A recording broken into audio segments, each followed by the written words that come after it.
Yeah.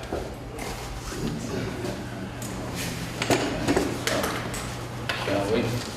Yes. That's it. Okay, now you hear. Call the meeting to order. This is a public hearing on an effort by the Commission to set a policy on its decisions.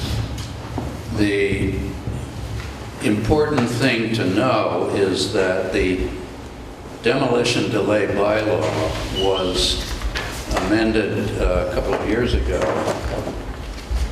and that remains in force. And this hearing has nothing whatever to do with the demolition delay bylaw. What it has to do with is that we've had a case or two where we approved a demolition in the past, and then years later, the person who had that approval went to the building commissioner and asked for a demolition permit based on our approval that the house could indeed be demolished. The problem with that was that in the years in between, things change.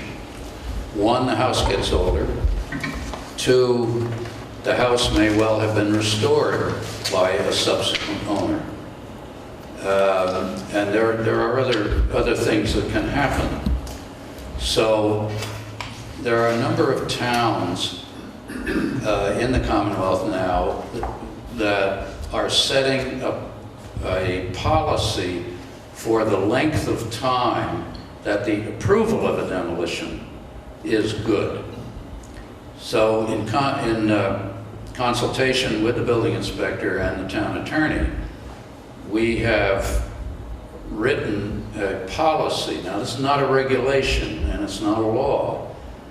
It's not a bylaw. It's simply a statement of the policy of the Commission that once we approve a demolition, the person can go to the building inspector and get a demolition permit. If they don't do that, or they do it and then don't demolish the house, and in the future, several years hence, they go to the building inspector and say, okay, now we want a demolition permit, he is faced with the problem that he's not sure whether the approval of this commission still holds. So we want to set a policy that there's a certain fixed length of time that our approval is good. And what we've done is to mesh this with the building inspector's regulations for demolition permits. And they're the same as building permits, actually. So in the case where someone gets the approval of this commission to get a demolition permit and doesn't do it for a long time, they would have to, by our policy, which will guide the building inspector, they would have to come back and we would have to hold another public hearing. So that is what this public hearing tonight is about. And we have, I think we have some charts that you can look at. And these are a lot easier than reading the text.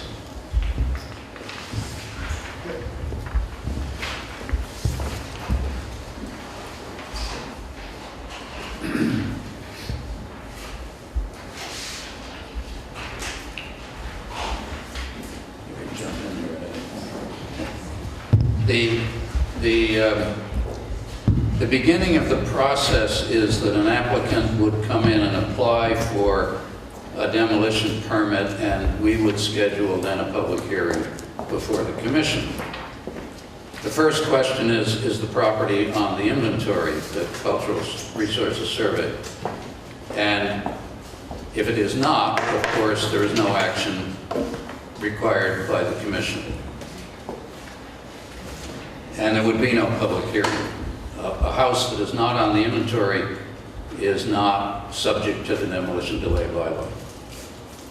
If the property is on the inventory and you go down to yes, then in the public hearing that we hold, does the Lexington Historical Commission still consider the property to be significant?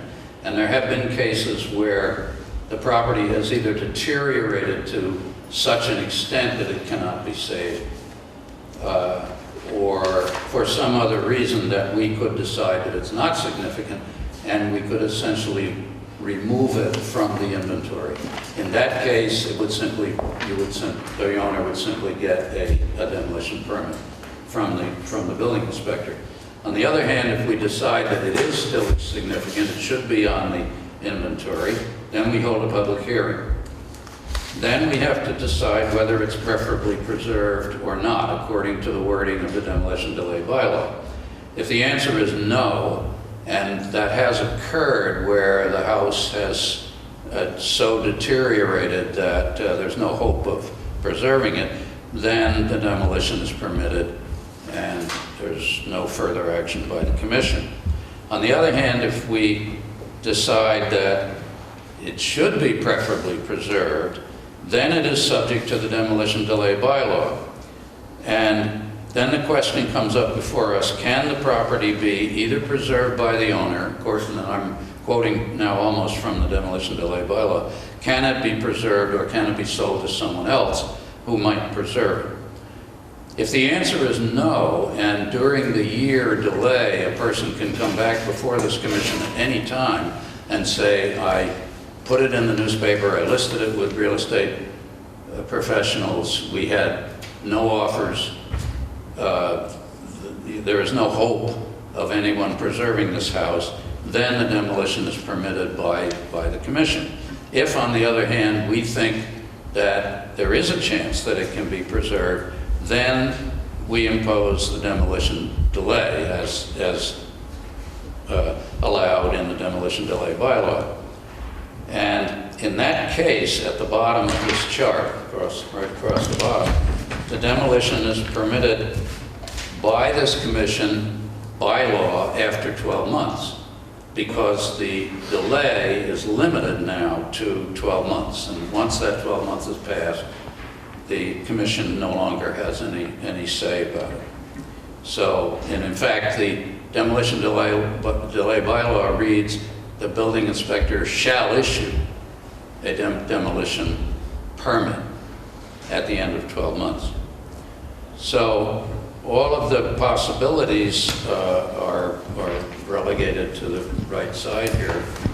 And the policy that we're trying to set is that if we start at the top, if the demolition is permitted by the Historical Commission and the applicant applies for a demolition permit within 1 year, if they don't, then our approval runs out at the end of that year.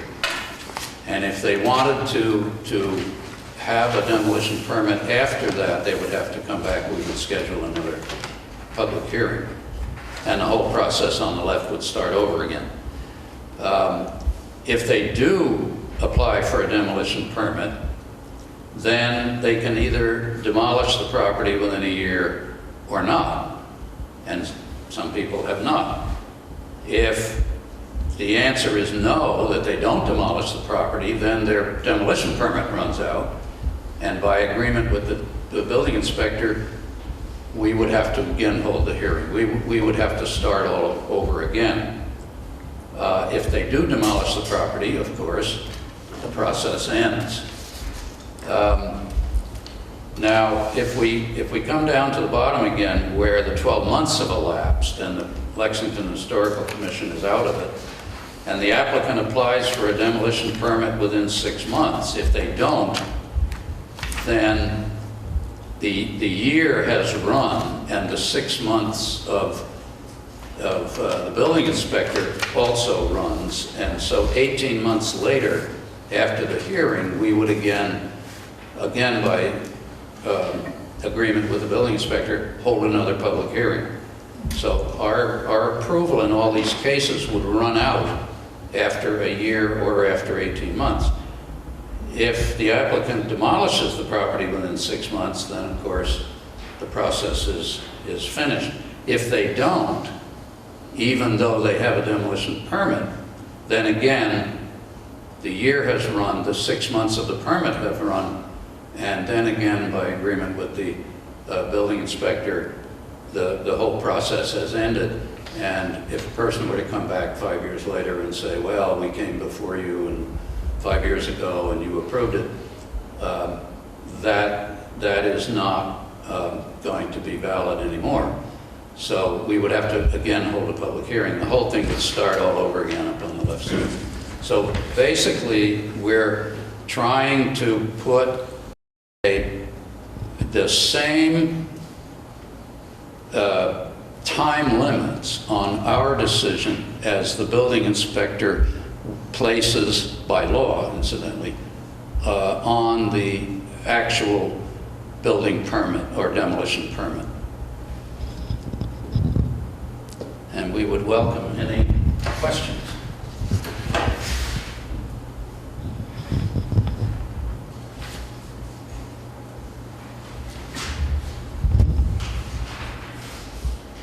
I'll start. Peter Kelly, 24 Forest Street. Just wondering, to make this, is this something that would require the changing of the bylaw? I'm sorry, I have trouble hearing you in this room. Does this require the changing of the bylaw by No. the operate? This has nothing to do with the bylaw. Okay, so it would be a policy of the... It's simply our policy that if someone comes in after a long time has passed, we would have to schedule another hearing. And it doesn't have to be, you've got the input from the town council regarding this, that it doesn't impact the the bylaw that you operate on? No. He has reviewed all of this and approved of it. So, is one of the objectives here to keep property owners from coming in who find themselves on the list and go through the application process thinking that they might want to be selling their home in the next 12 plus months, and let this process play out, so when they do go to the market, they can be received by the market not only by someone who might choose to keep the house, but someone who might choose to want to demolish the house to build a new house in a period less than 12 months.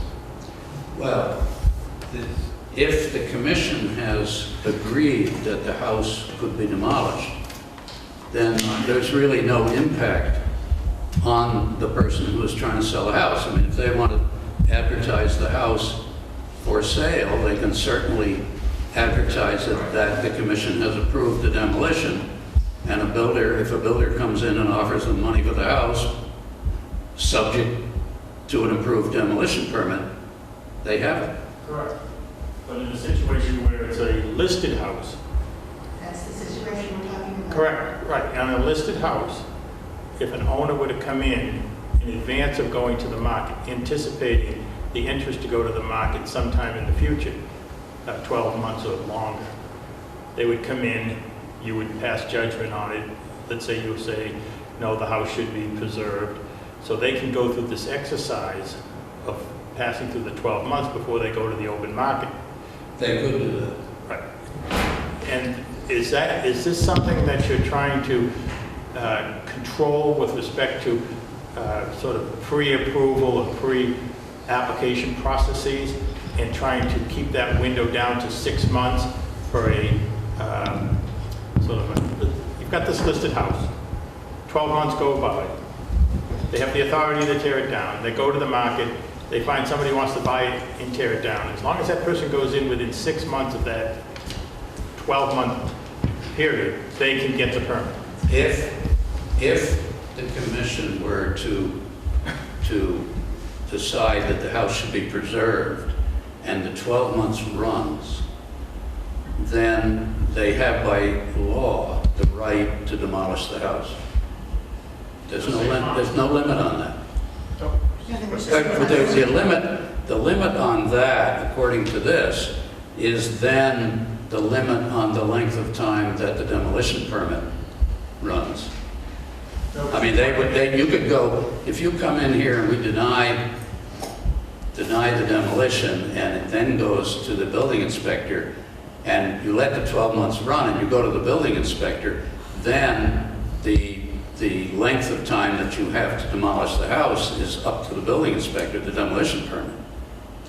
But what we're saying is that if he issues a demolition permit at the end of the 12 months, which he must do, and you don't do it, you don't demolish it, and then you come back 3 years later and you say to the building inspector, now we want a demolition permit. He will now say to you, I'm sorry, you have to go before the historical commission because their approval or the 12 months running has run. So I mean, in the case where a house is in bad shape and we decide, which I don't like to decide on that basis, but suppose we do, it's not possible to preserve the house. And so we allow it. And somehow in the next 2 or 3 or 4 years, the owner sells it to a preservationist who does a beautiful restoration job. And they come in at the end of 5 years and because they got an offer from a builder to tear it down. But now it's a beautifully preserved historic house in Lexington. They can't just go to the building inspector and say, oh, well, we had approval. What I'm trying to get at is you're trying to have a homeowner go through the 12-month period, but only have a 6-month window after that 12-month period to either that individual or a buyer come in for a demolition permit. If that 6 months goes by and a demolition permit is not requested and issued, then the process starts all over again. Right, but don't forget that during the 12 months that's running, the owner can market it, can do anything they want. I understand. They can do anything they want except tear it down. So if they can market it, they've got 12 months, and then they've got the 6 months that they would have under a demolition permit. So at the end of the 18 months, then, yes, then we would like our approval to end at that point. But right now, if someone were to come in and request the right to demolish the house, and you folks said no, 12 months went by, and that individual then went to sell his house to whoever may have an interest in it, the opportunity to get a demolition permit only runs for 6 months, a total after the 12-month period. Yes, So 18 months. okay, but if To apply. but why Then wouldn't? he has another 6 months to actually do it. No, I understand. So if you're saying that you're going to allow 6 months after the 12 months for an application, and then once the application is issued, there's a 6-month period, could be 12 in total, for the actual demolition to take place. Yes. If someone were concerned about the value they might get for their house because it couldn't be marketed until this 12-month period is over for a demolition for a new construction, and the individual wanted to come in anticipating a sale or an interest to sell, went through the 12 months, then he'd have a stronger position in the market in Lexington for either a developer or someone who wants to build a new house, or certainly for someone who wants to hold on and keep the house. But the owner knows the day after he walks out of here that in 12 months, he's good to go. Right, but if he wanted to... So he could market it tomorrow But as a tear down. I understand that, but if their future is uncertain and they don't know quite when that need or interest to sell will be, you're saying you're going to have to go to that within 12 months after the visit here and within 6 months after that to keep the legitimacy of being able to tear it down in place without another 12-month period being imposed.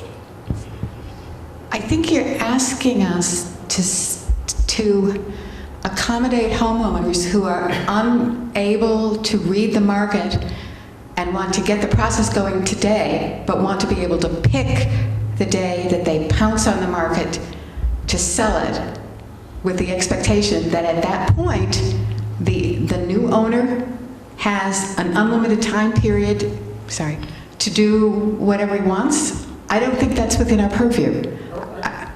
I think, to pick up on Ham's point, I think you're punishing people for being proactive. We had this discussion before. There are a lot of people in this town that are hanging on to their houses. Their houses are in very poor shape. They know that their house is going to be torn down. They don't know if they're going to have to move in 6 months, 12 months, or 5 years. But when they have to move because they just don't prepare themselves for a health issue or whatever. We see this all the time. If they have this permit signed by you, they could keep it when they decide to sell their house. They can get the top dollar for their house when they decide to sell it. If they call a builder and they say, okay, I have a house that's on the list, you have to wait 12 months to tear it down. As a builder, we're going to figure, okay, it's worth X, we're going to discount it because we have to hold it for 12 months and pay the taxes, and the person that's being punished is the landowner who's owned the house for 10, 20, 50 years. They're not being punished, the point is that we're putting a time limit on our approval. That doesn't mean that they cannot come in a year from now or 18 months from now and have a public hearing.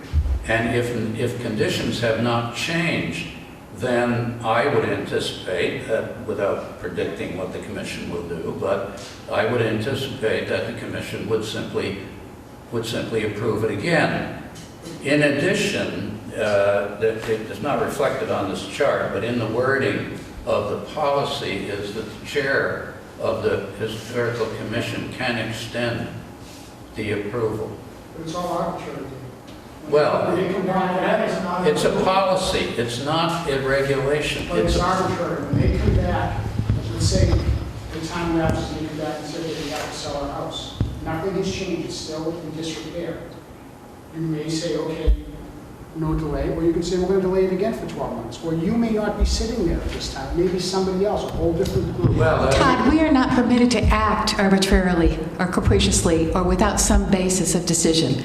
That's under the Administrative Procedures Act of the Commonwealth. And we can't just arbitrarily, as you're suggesting, we can't just arbitrarily say, no. We have to have a defensible reason for taking the actions that we do. We have to have a demonstrable record of why we act the way we do. Okay, so the reason is the house is on the list and we think it should be preferably preserved, and we're going to delay it for another 12 months.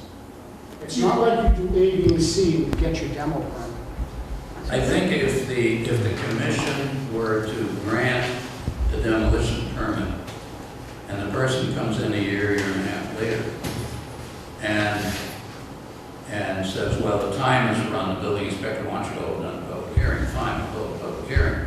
If nothing changed, I don't think the commission could, as Marilyn pointing out, defend changing that decision. Take the situation where you don't approve, and the 12 months goes by, you would like that house to be saved. 12 months goes by, you have no authority beyond that point, as you said. What you're saying is that non-control point only goes for 6 months, and then the game starts all over again. That's detrimental to the property owner.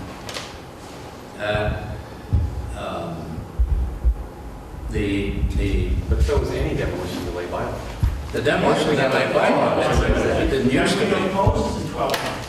And then if somebody, as Todd suggests, wants to anticipate an urgent sale and doesn't want to lose value in the market on that 12-month delay, they come to you, you say, we'd like that thing to be saved.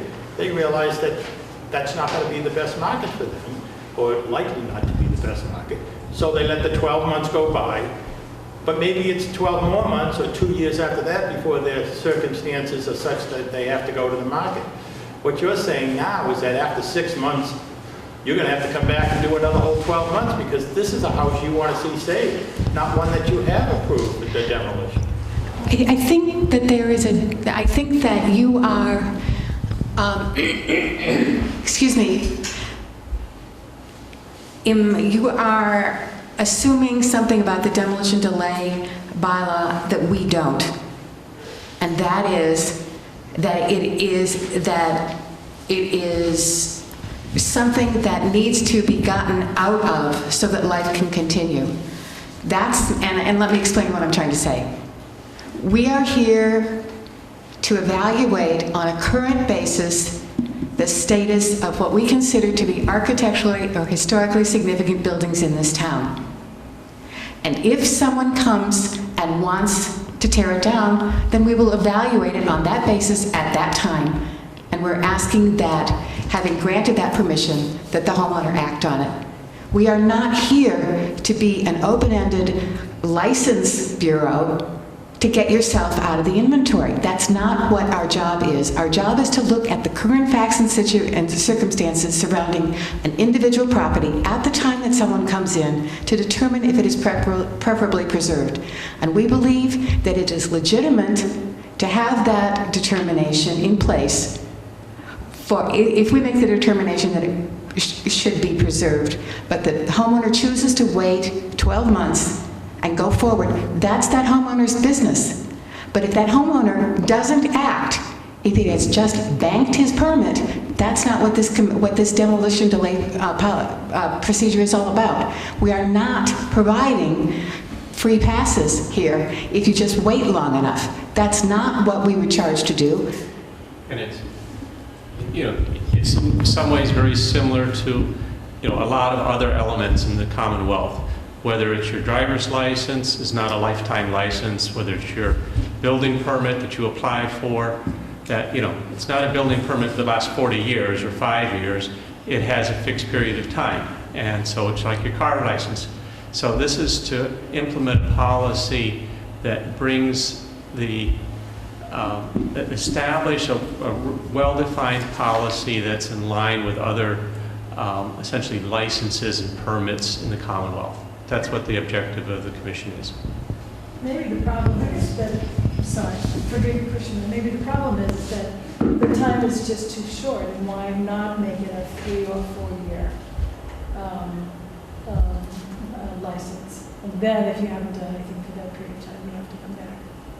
Well, I suspect that no matter what the length of time we choose, that someone would object, that it's not long enough. But the reason we pick these lengths of time is that at the end of the 12 months, if it runs, if we're in a denied permit, then the person can go to the building commissioner and get a demolition permit. If they don't bother to do that, and they just let time run, then there's a limitation on our approval, which would prevent this situation where a person comes in 5 years later and says, oh, we have this approval 5 years ago, so we want to now exercise it. That it doesn't work with the demolition permit, it doesn't work with the building inspector, and so we want to put our policy, mesh that with the length of time that these permits actually run. Jean Krieger. Jean? I'm sensitive to this now because I'm in a situation where I can appreciate that they very well the health circumstances that are going to dictate when an individual would want to sell their home. And I'm sitting here and listening to this, and I'm wondering whether the proper trigger is a time period or the appropriate trigger is a significant change in the status of the house. Because the example that you used was time passes, the house has been preserved, and it's substantially different than what was approved for the demolition.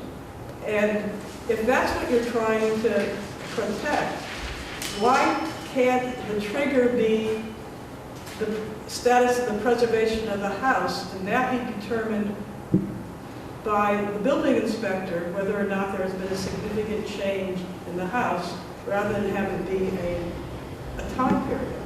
Well, I agree with that, except that all we're trying to do is to hold a public hearing to advise the building inspector. That is, the building inspector uses us as an advisory board as to whether a house should be preferably preserved or not. So if a person comes in 5 years later and says, I want to tear down house X that was in here 5 years ago, all we have to do is take a look at this house, or they can present whatever evidence they have that the house has been changed or not changed, and then we would advise the building inspector, as we do in any public hearing case, that the house is still unchanged or it is restored and therefore different. But the purpose of the Historical Commission is to have 5 people with some experience in this sort of thing, that they can make a determination which advises him about issuing a demolition permit. Yeah, but it sounds to me as if it's still a decision by the board that includes not only whether the house has been preserved or not, but whether or not the composition of the people who are sitting on the board have decided that the architectural significance of the house has changed. So there's this risk of getting into a perpetual loop, which I think that there are families that would be an extraordinary hardship. Well, I think that just quickly, okay, I see your hand, that the answer to that is that this board might not be here in 5 years. And in that case, are the new people bound by a decision that happened 5 or 10 years ago, based on evidence that the new board may not even know about? So how does the new board then advise the building inspector? The way to do it is to have the evidence presented by the owner at a public hearing, to let the commission look at the house, consider all the conditions, and render an advisory report to the building inspector as to whether the demolition, whether there's some hope that this house might be preserved. And if that's the case, they would do that. I want to say that, I think the idea of a cultural inventory is wonderful, and you guys have done a wonderful historical architectural record for the town. But 20% of the houses in town are now on your list, and many of those people have no clue they are on it. Now, there are houses that nobody wants to see torn down, that are really fine houses, and would probably never be torn down because they're houses people that would be marketable. But there are other houses, small, old houses, often lived in by elderly people, because they are houses that have not been fixed up.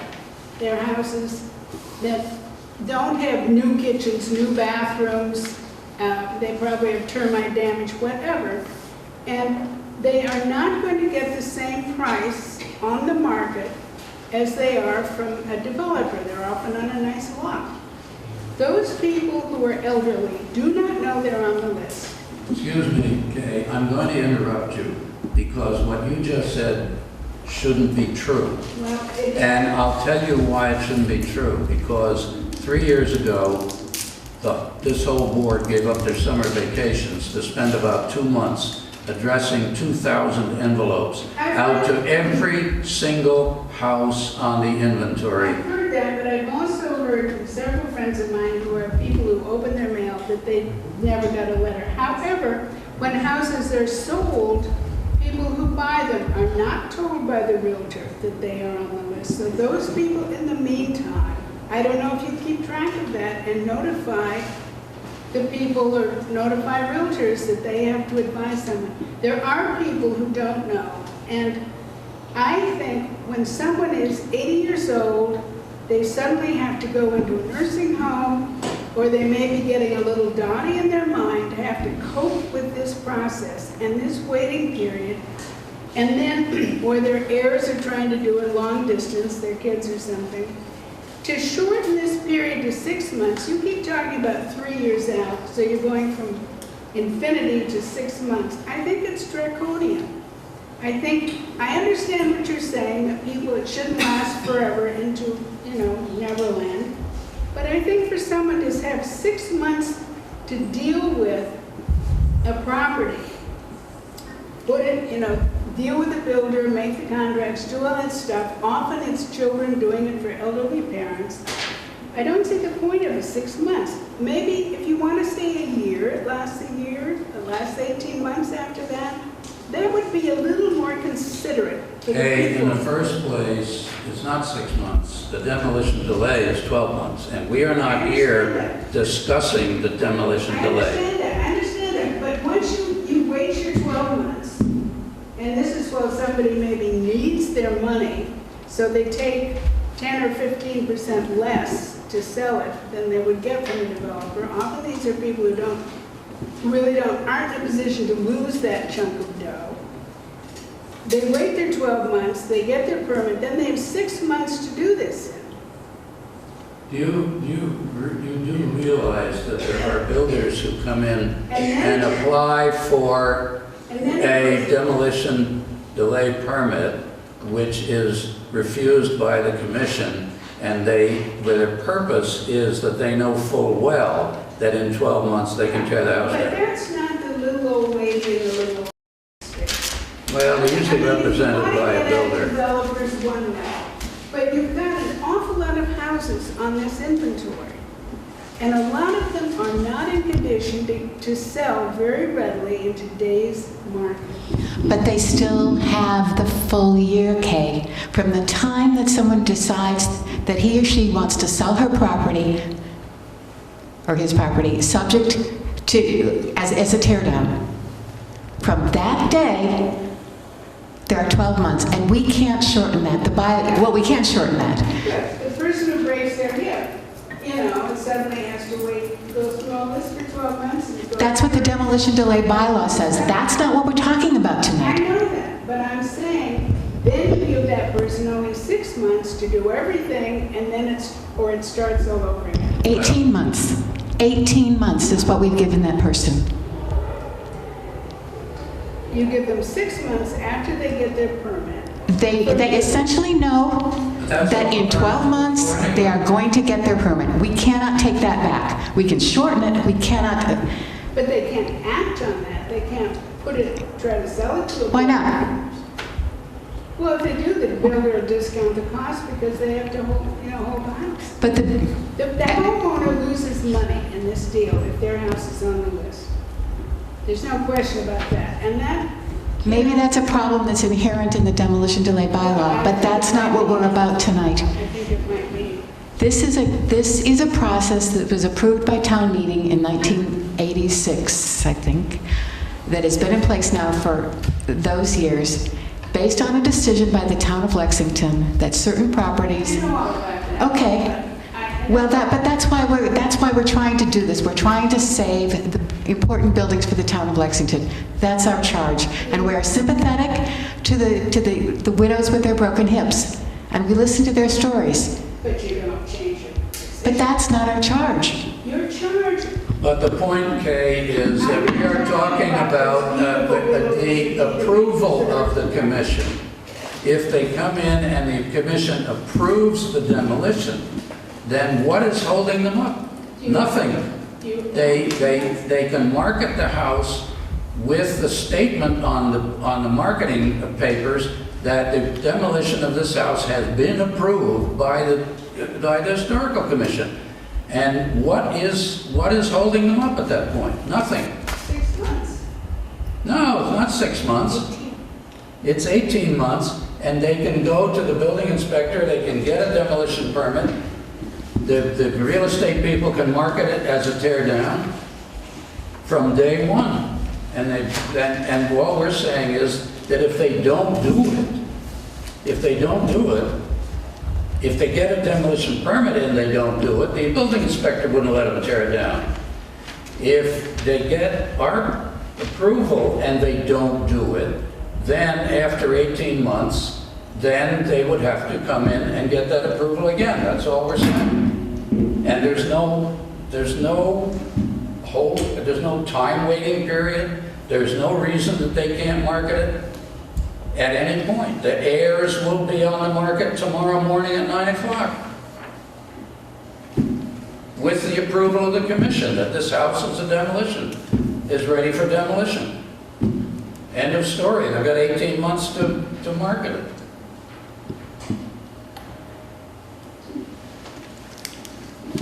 That's what the discussion is about. It's just that we don't want people coming back in 8 years when things are different. A house that was not 50 years old, for example, we don't use that cutoff, but it's a very often used cutoff by other towns. If a house is 48 years old, then somebody comes in and says, hey, it's not 50 years old, I want a demolition permit, and we say, well, fine, we're only dealing with 50-year-old houses, and they come in 10 years later, the house is now 58 years old. I mean, we would have to consider that again. So, But we're not talking about 10 and 8 years here. so. Other comments? We have other things to do.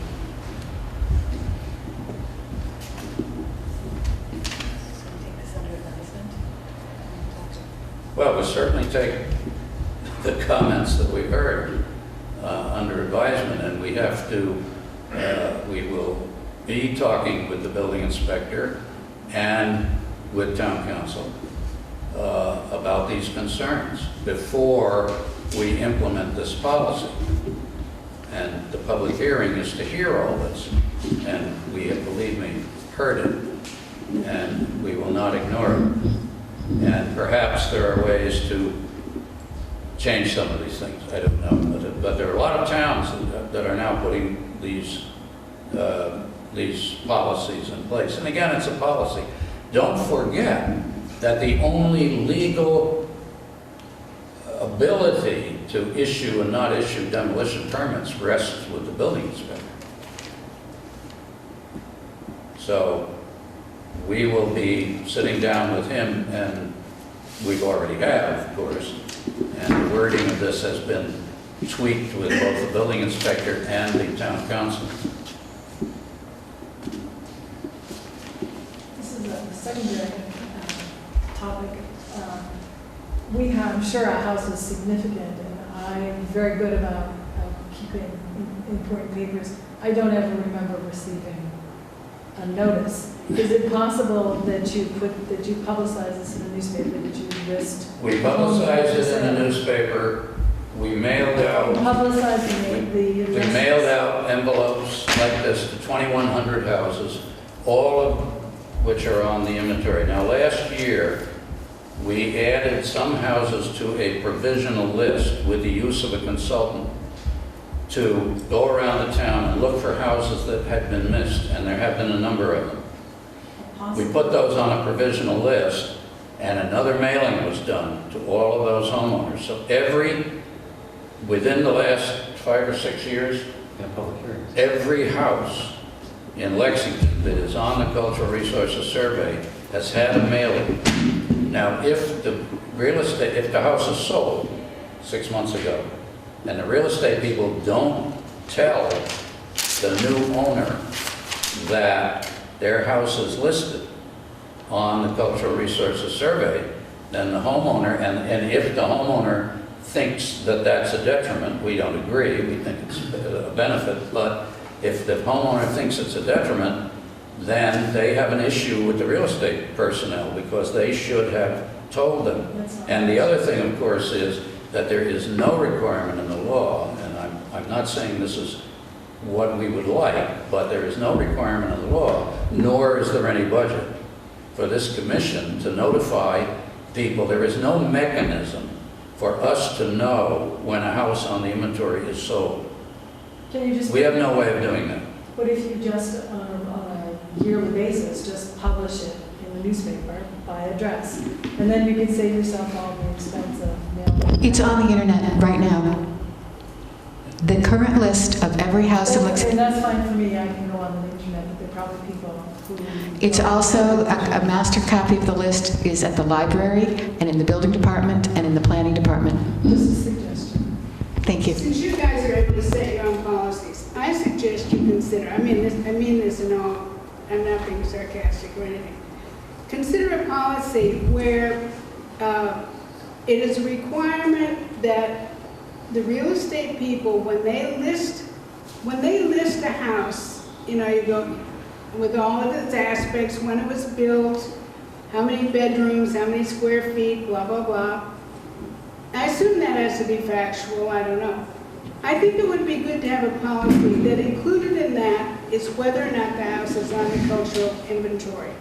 You could do that by contacting, you could get a grant from the CPA to do this, or the selectman might give you some money. You could contact all the real estate agencies in town, say that this is your policy, that should be right on the website for that house. There are some, there are They've been notified. They've been notified in more than once they're not doing that they it. should do that. Well, But they're not going to do it unless the town has a policy for it and What? pushes them to do it. Well, There are houses that, just look for, at some of the houses for sale now that are on the inventory.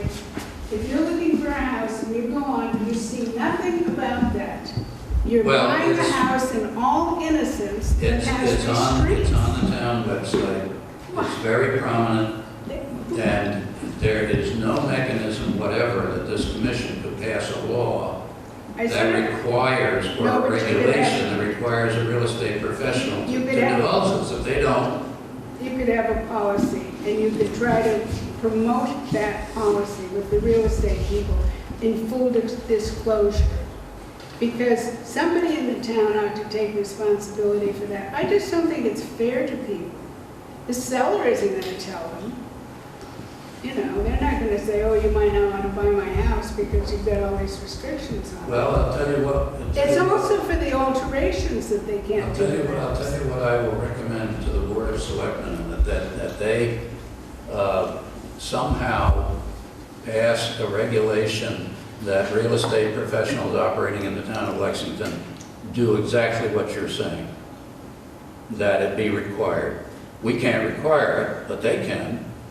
And if that's a way to do it, I will bring that up. Thank you. Thank you. It's also possible that if people, if it's clear to people, and you say that you've sent them their information, but if somehow the attitude, there could be a change of attitude so that if your house appears on this list, it's a point of pride, not seen as something that's in the way. And the people might be pleased to see their house on the list, and then at least they'll know what they have to do with it. Trying to find it on the internet or whatever is not something that everybody can do. Well, some people are. Some people are very proud to be. And as a matter of fact, we have a case that's going to come before us tonight of the request of people in Lexington who are not on the inventory that their house be placed on the inventory. And we are happy to consider that. So it does happen.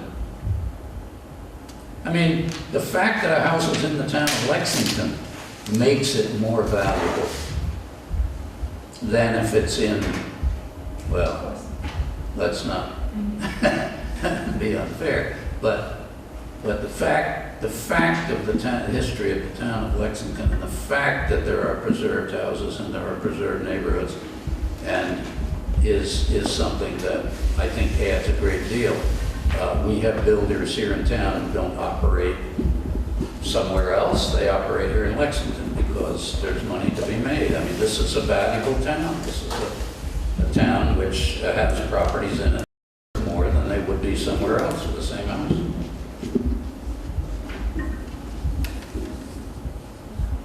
Thank you very much. I think we have a lot to do, so I think we're going to call this point. Thank you very much.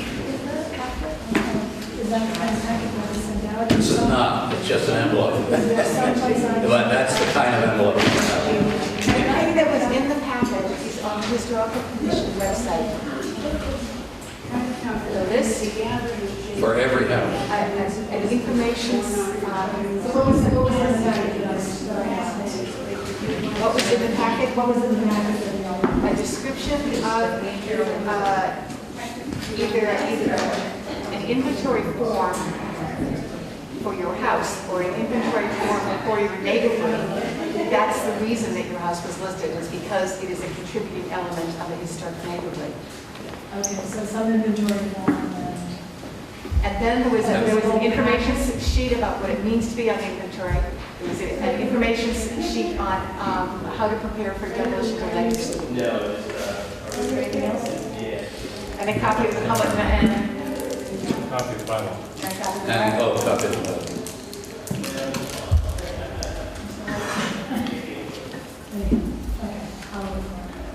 The bylaws are on the, Chapter 19 of the Lexington Code. But there's also a link to that. If you go to the town website and click on Historical Commission, all of this stuff is right there. Boards and committees, and then historical commission, And if you can't find it, and you'll find call Teresa and she'll guide you home. I actually just updated the website today. it. Now, we would like to consider the Lexington Greenways Corridor today. Sorry about Excuse me. Thank you for allowing me to present on pretty short notice. And this presentation is a little bit outside of some of the work that the commission has done. You can tell me if it is. Yeah, that makes sense. That's right. Close. I think we can see it, actually. Oh, look at that. You have these. It might be good to put it here so that Thank you, Marilyn. Yes, I will speak. Thank you. Well, again, thank you very much for allowing me to speak tonight on pretty short notice. My name is Rick Abrams. I live at 17 Parker Street, and I am here tonight to talk as a representative of the Lexington Greenways Corridor Committee. anyway, so that they can see. Can you say, oh, I'm sorry. You know, that I was doing it for you guys. Turn it a bit. I'm here representing the Lexington Greenways Corridor Committee, and I'm going to be speaking about a project we call Across Lexington. And Marilyn knows about this because she's been on other committees that have heard this. And I'm going to hand out. Across Lexington stands for accessing conservation land, recreation areas, open space, schools, and streets.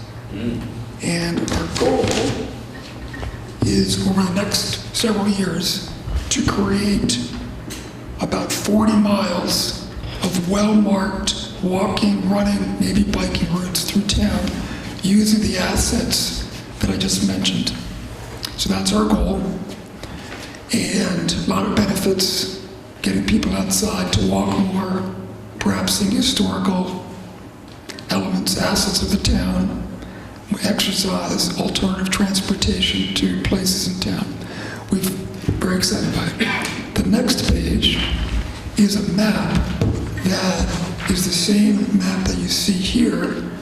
The map identifies all the schools in town, and each route does intersect a school or goes by a school, every public school, and you'll see the red bar that's in the middle is the town center, and you'll see the bikeways in blue, and that's the spine of the trail network. Our goal is to basically use existing resources to put these routes together.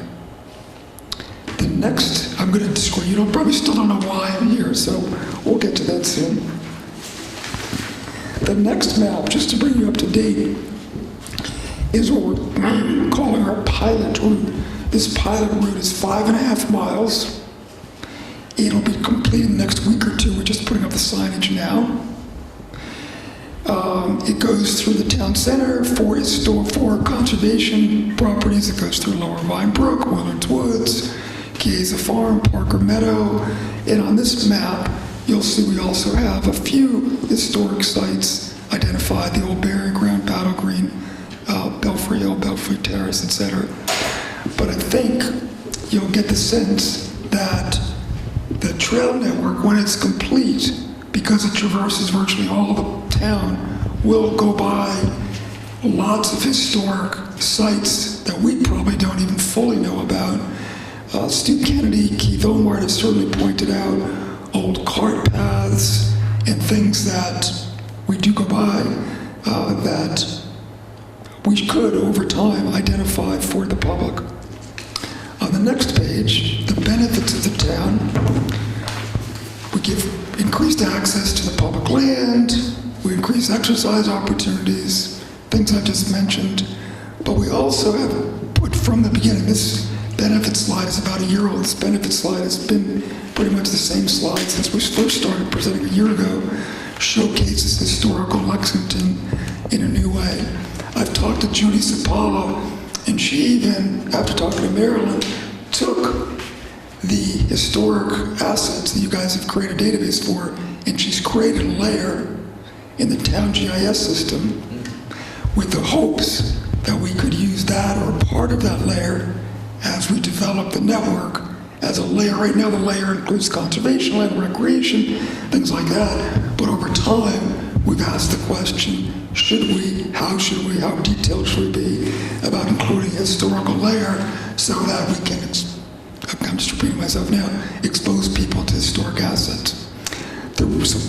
I'm here for a couple of reasons. One is to let you guys know about this and see if there are ways over time we would work together, if this is in your purview, to make sure as we get funding and as we work towards building these routes, we actually have signage that mark historic places that aren't there.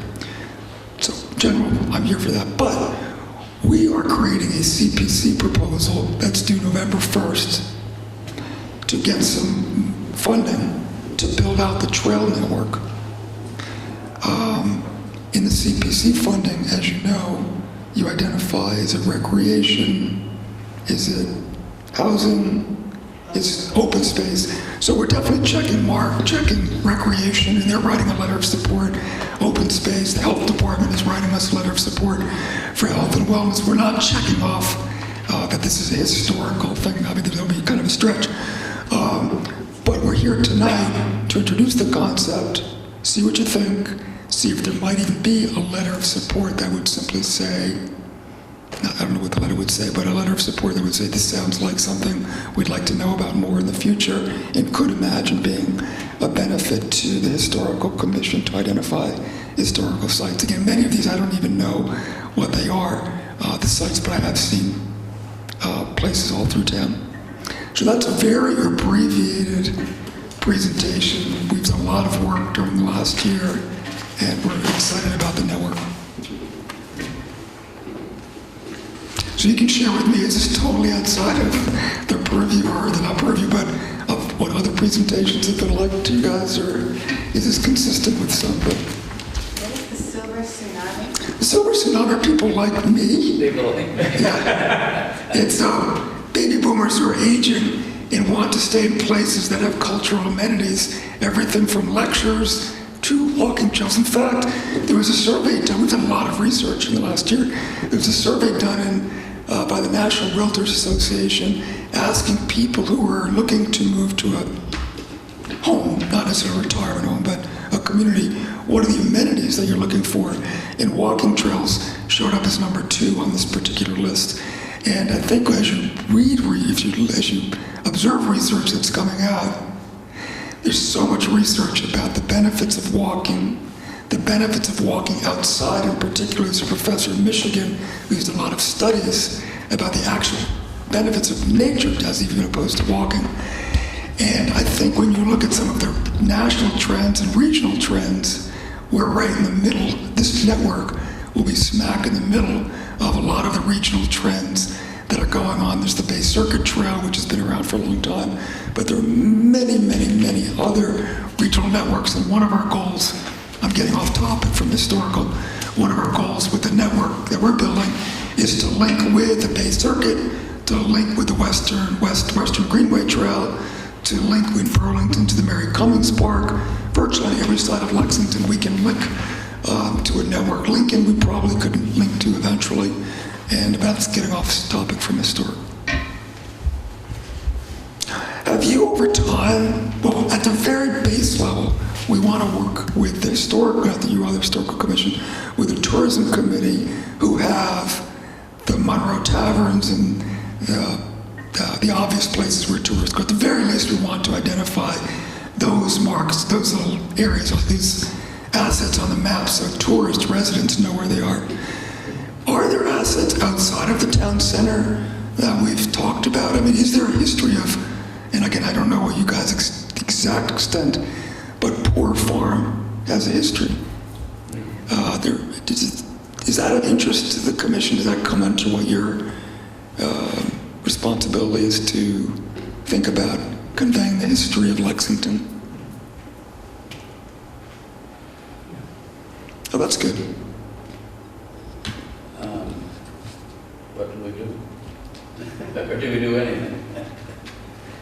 Well, I think what Rick is asking is for a letter of support from the Right. Historical Commission to the CPC,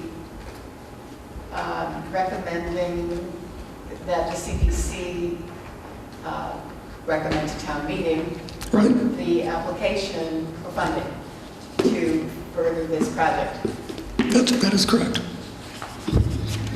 I'm delighted to see this project. Oh, thank you, I great. think it has lots of different benefits, and I think if it incorporates information about many historic resources in Lexington, I think it can be, one more element that it contributes to the residents and visitors to this town. Terrific. And we'd love to work with you as we develop it to make sure we have the information that's appropriate. Thank you.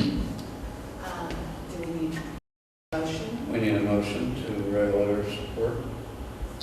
Yeah. Do I hear one? I'd like to make a motion that the Historical Commission writes a letter of support for the across Lexington planning map.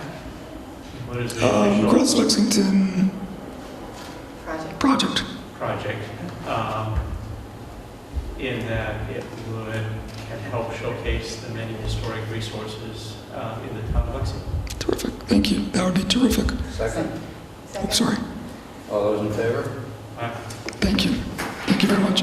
Who should I be in touch with on the letter, just from a... Well, I'm wondering if it wouldn't be out of place to ask you to write the letter. Happy to. Yeah, I'd be delighted to do that. Since you know what it's about. I do. I'd be delighted. Thank you. And who would I work with? I want to make sure everyone's email. I don't even know everyone's name, so I apologize. Teresa. You can. I'll work with you, Teresa's Teresa. at the building inspector's office. Is your email on the website? She will transmit it. No, Do I'm writing it I down? was told not to put it. Oh, whoops. You I probably... can get my email though. Thank you. I'll be in touch with you, Teresa, with the draft of the letter and timing and logistics. We get it, and Thank you. we will Thank you. forward it then. Thank you very much. Pleasure. Thanks for the opportunity. And we have been getting some fantastic feedback, I must say, from everybody in town, from the DPW to the selectmen to the different committees. So We do a few good things. Did you bring your logo? I'm sorry. Thank you. I was holding it and I forgot to show it. This is the logo. This is actually a draft. I mean, it's not the final. It's a prototype, but the final ones are here. Really cool, because it's a bicycle seat and Yeah. a tricycle. Exactly. So we're pretty excited. It's also, we think, it's obviously historic because the tricorn had bicycle seats, but it's also modern. I mean, it's a very simple look. We try not to overdo modern or historic. And yeah, so these will be up on the trails. If anyone's walked through Woodland Woods recently, you'll see a few new posts that have been just put up. Those are for the signs. Very good. Thank you. Thank you. Thank you, Jason. Okay, discussion of 2013 MHC statewide conference. I am on a coalition with preservation organizations in the state, left over from my days with the National Trust, and so I invite you back to their meetings. And at the last meeting, the topic was raised about whether it was time to have a statewide preservation conference. They have these periodically when they have the money and the interest, and it's been a while. Maybe not 10 years, maybe 5 years.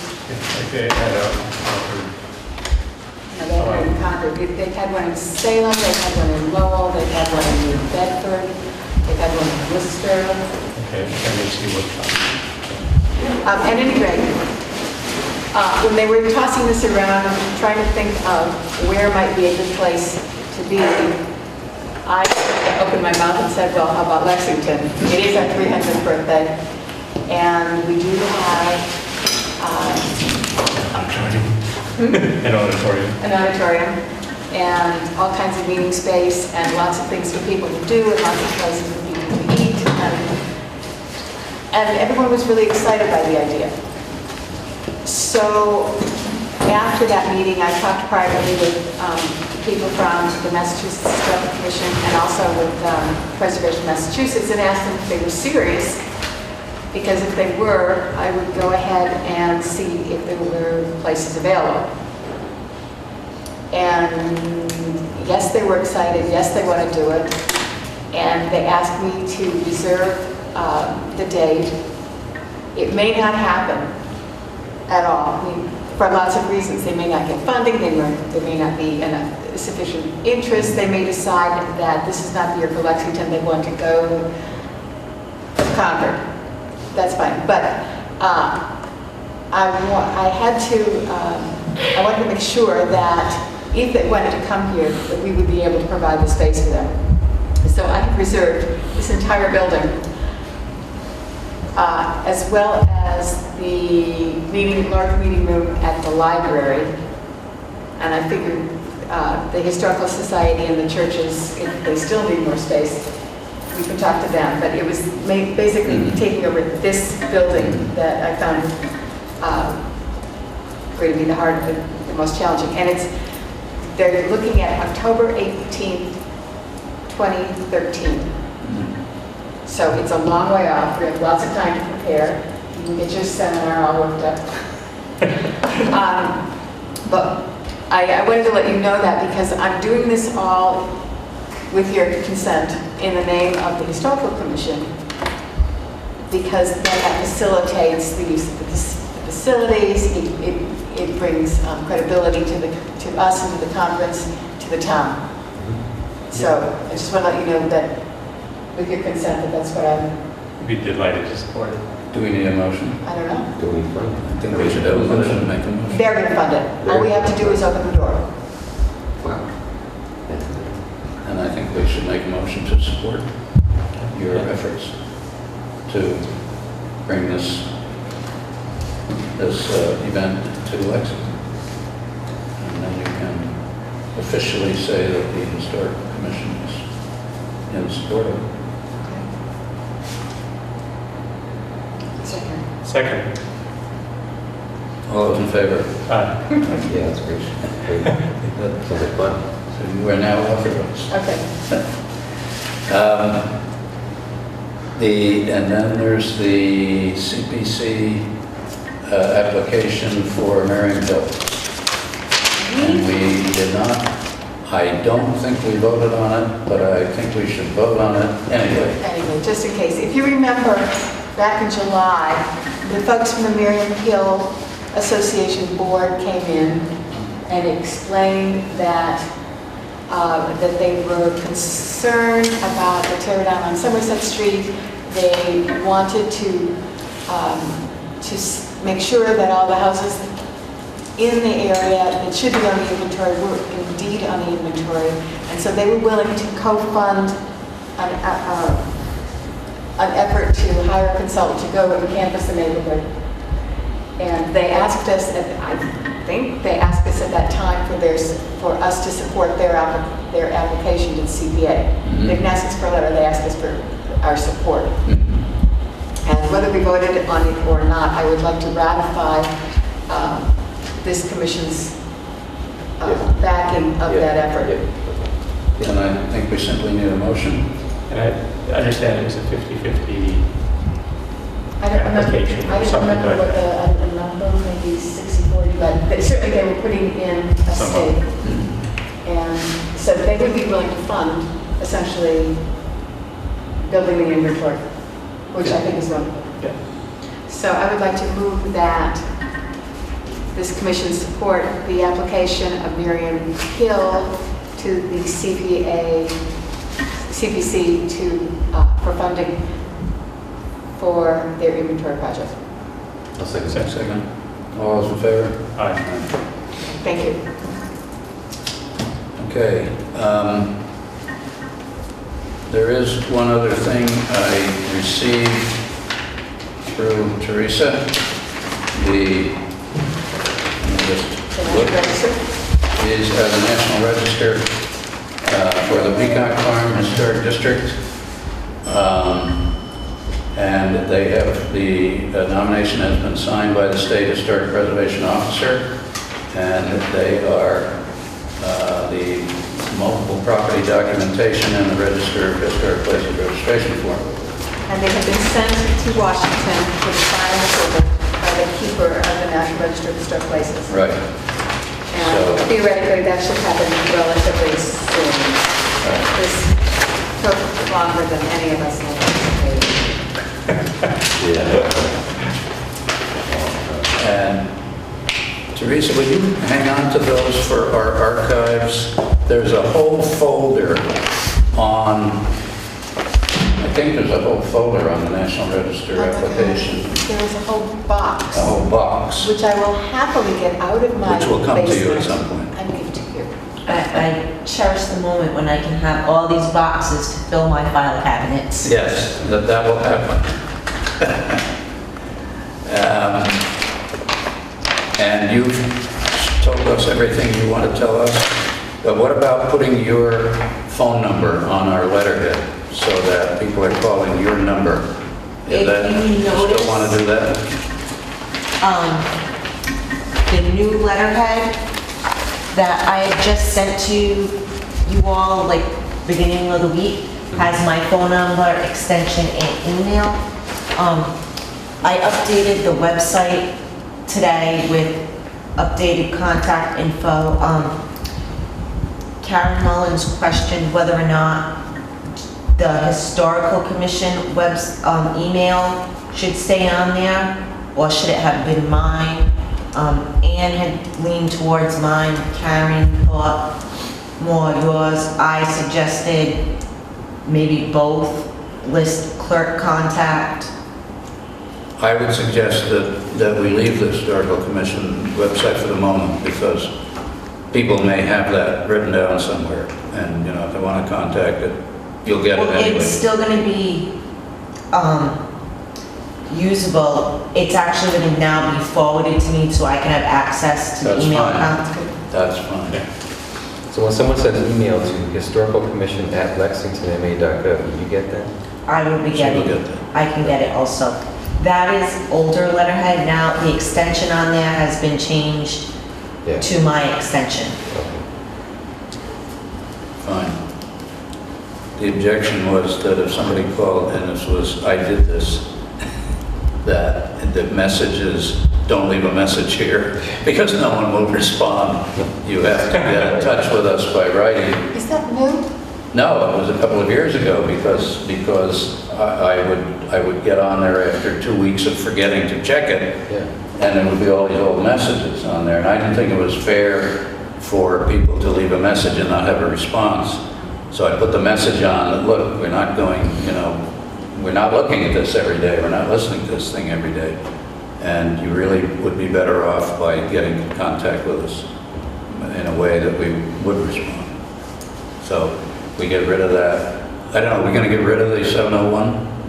Yes, it's now Extension. just gonna be That's fine, my that's fine. extension. Yeah, that's fine. There was some question of what if you weren't here on a given day, but you have an answering machine, right? Yes, So you have ways. and I don't plan on taking days off anytime soon. I used to get 20 calls a week, and now they go to our official site. In the application that I showed you guys, Yeah. if in the next couple of weeks, if you could, like I said, just, if you feel like there's something on there that you would like to know that I don't have on there, feel free to let me know your thoughts on it. If you want to know which 5 commissions I looked over, and I grabbed what I thought was important, but I am nowhere near knowledgeable on historical commission. That is you all there. So if you think you need more on it, There might be a note on the bottom that the applicant should know that a public notice, a notice will be placed in the newspaper at their expense. okay. And this, I never had a problem with that at all, okay. but I think it would be fair to tell them. And that's why we need their phone and their address. And that's also still going to be in addition to that, the purple demolition Oh, okay. paper. But will this happen for every demolition or just the ones that, What happens now is when a demolition, the purple paper comes in, if it's not on the list, they're having me sign off on the HC. which is fine, Fine. And if it is on the list, then you send them this? then I was proposing that I give them a copy of what to do for a hearing, because I asked all the other clerks in my office what they do. They give everybody nice packages. That's fine. And I Have we given you, I should have waited before this, but have we given you the advice about applying to the commission and how you should get ready for a public hearing and all It's that? on the website. Oh, it's on the website. I'm sorry, it is on the website. I knew it was somewhere. Yeah, I have it all Yeah. downloaded. I Okay. actually retyped it all Okay. the other day, so. Well, because they had our old extension attached to it, and there was no hard copy on the computer, so I retyped it. I have it on the computer in a Word document. Oh, I didn't know. I'm sorry. We looked everywhere, and Oh, it I'm wasn't sorry. there. okay, well, we can correct that. The one thing that you might do, where it says architectural style, is there some way to have a footnote that would send the person to the form that's on the computer so that they just won't make it out? Yeah, well, like if they don't know, if unknown, please reference Right. Yeah. here. I would just have to refer them to the inventory, Yeah. so that we don't want If them unknown, putting... refer to inventory list. No, I would just have them refer to the inventory, Okay. you know, to state from the inventory. Because like, I figured having this application would, I mean, one of the things you could put on here, is, in addition to area, map, and lot number, is inventory form Description. number. Inventory form number. Inventory form number, and then when you get to fill that in, they're gonna have to, somebody's gonna have to look it up. okay. So they will automatically do that. That's a good idea. The other thing that I think, at least I would like to see, is a signature line. And I'd have a signature line for the applicant, and then if the applicant is not the owner's signature. Okay. So I think we Yeah. want to make sure that somebody's not applying for a demolition permit for property that they don't have the owner, or they have the owner's permission for. Understood. And this is why I wanted to show, so I could get some feedback. Okay, I think we should take up the situation of the minutes. Are we ready to approve these minutes? You've incorporated everybody's comments into these. I think we just don't carry on and figure it out. Oh, yeah, no E, No need. Oh, all right. no E. I told you be easy on me. They were my first ones. And And I think it's worth, just as a general issue going forward, to record, you know, who made the motion and what the vote was. yes, where it says decision should be the vote should Okay. be recorded. Yeah, I don't think who made the motion is relevant. I don't think you're supposed to do that. Is that what you said? Yeah. Do we want to record that for posterity, or just I to? think a motion was made That's is a fine. general. Motion made and seconded. I think they usually put who made the motion, but maybe I'm wrong. Well, Well, moving I'm on a forward, I one can put commission, so. I wrote who made the motions and who second Yeah, I think today. that would be a good idea, yeah. If you have it. So I think subject to those changes that you can make, I would make a motion to approve the minutes. Second. Second? All those in favor? Seconded. Aye. Okay. So once you do that, you can post them. Okay. Where will you be posting them? on With the city, town clerk. Town clerk, and they go on the website. On the town clerk's Yeah. website? They go on our website, I think. I haven't been able to find them because I was looking for them. Did you? Yeah, they're on our website. Right? Don't they go to our website? The town clerk, it'll, like our agenda, it's somewhere in there. I haven't actually seen where it goes. I know it's something to do with the clerk. But if you want, I can have them put it so they can be seen on our page. That might be a more appropriate place to put them. No, it would be, and I think they are. I just, it's been a long time since I actually looked at it. Would you make a special note for me to discuss with Gary and possibly the selectmen a couple of the inputs that we received tonight at the public hearing? You probably got them in the minutes there, but About the real estate. Kay Tiffany, yeah, I think it's very valid, but, well, I shouldn't make an editorial comment, but it's going to be very difficult to get all the real estate, because there are a lot of real estate companies outside Lexington that sell houses in this town. And for that, I don't know how you reach all these. And we don't know when a real estate company takes on a house to sell. I mean, there's no mechanism that I know of that we would be notified of it. But I think if the selectmen were to consider a regulation, if that can be done, I don't know. But it's something that we should look into, and I think it's valid. Okay. And even if it's not a regulation, just a mailing to all the real estate agents in town and the adjoining towns, just as a Well, the problem... informational notification. Yeah, the problem with the mailing is that you make the mailing, I mean, what we hear all the time is, we never got this mailing in 2007 when we did it. Now, the mailing went to those houses, we know that, because we addressed the envelopes. But for some reason, they've forgotten, they didn't get it, they lost it, I don't know. Or they bought the house since then, they didn't get told. So the problem with mailings is always that they're not kept current. And the same thing with real estate professionals. We sent them copies of the inventory years ago. We had a meeting with them all. We had a meeting with them all here. They change personnel all the time. And we never know who's actually going to sell a house. So we really, maybe we can look into how that can be done. I don't know. So you would have to put on a multiple listing sheet,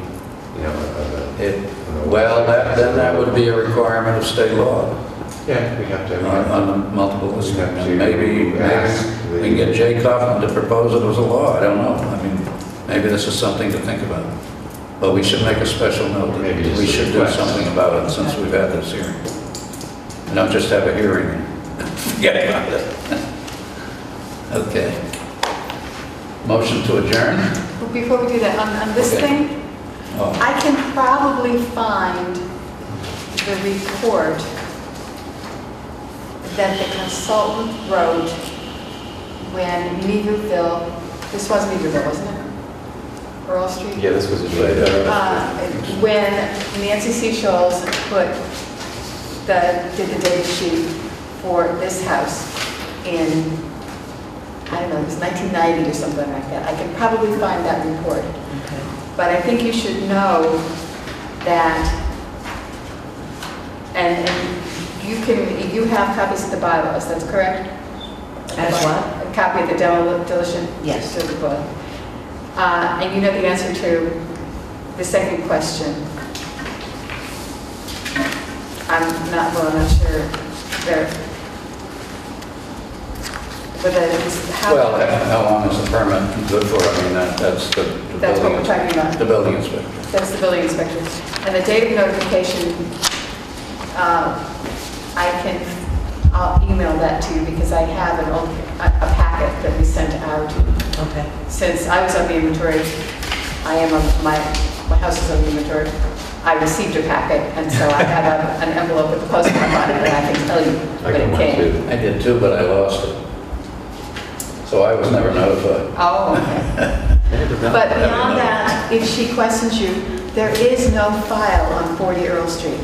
There is no, I'm quite sure. Individual form. Individual. It's a No, it's area. It's an area form, but neither, she wants all public records of 40 Earl Street, all email records, notices of intent to add her home. Her brother, No. from what she told me, was an attorney, and he said she came in with a list of things that she said he told her. Okay. Yeah, well, But the point is that this happened, I don't think was it on the internet in 1980? So, there was the dark in there. It was what? The dark. So it recurs out of it. How Moore was around. It's been on the inventory for at least 20, possibly 30 years. It's been a long time. So a lot of the, I think I can come up with the old report, but that's about the best we can do. Okay. Oh, and she had another question too, that she knew about tonight's meeting and she apologized that she could not make it. But she wanted to know because she saw, when you guys vote on the time limit, because she saw you guys before, is there like a grandfather clause or? She won't be affected. Because she asked, she's like, it's Won't be affecting me, I'm like, I'm not retroactive. sure. We're not gonna cause retroactive effect. Okay. And I'm sure other people will probably come in to ask me that question also. No Yeah. retroactive effect. Nothing retroactive. Okay. Congress does, but we don't. There's a doctor joke in there. Motion. I'm going to adjourn. Second. All those in favor?